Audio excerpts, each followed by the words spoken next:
আসসালামু আলাইকুম। কেমন আছেন সবাই? আশা করি সবাই ভালো আছি। তবে হ্যাঁ, আগামীকাল নাকি ঢাকা লকডাউন হবে, সেই উপলক্ষে রাস্তায় গাড়ির পরিমাণ একটু কম। তবে রাস্তার দুই ধারে গাড়িগুলো পার্কিং করার অবস্থায় আছে, জানি না কী কারণে এগুলো পার্কিং করা আছে। তবে একটু দেখেন, রাস্তায় কিন্তু গাড়ি খুব কম, কিন্তু রাস্তার দুই ধারে গাড়ি পার্কিং করা। এই যে আপনাকে যে বিষয়গুলো দেখাচ্ছি, দেখেন রাস্তার ধারে গাড়ি পার্কিং করা। হ্যাঁ, কিন্তু রাস্তায় গাড়ি চলতেছে না। আসলে এটা কি হচ্ছে, আপনার লকডাউন উপলক্ষে পার্কিং করছে নাকি গ্যারেজে কাজ করার জন্য পার্কিং করছে, এগুলো বোঝা যাচ্ছে না। দেখেন সিএজি পাম্পে কতগুলো পার্কিং। দেখেন রাস্তায় শুধু ট্রাক এবং মালবাহী গাড়ি চলছে, এবং দূরপাল্লার দুই একটা গাড়ি অবশ্য চলতেছে।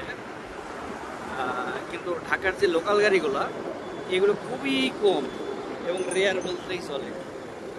দূরপাল্লার গাড়িগুলো চলতেছে, লোকাল গাড়িগুলোকে পাওয়া যাচ্ছে না বলে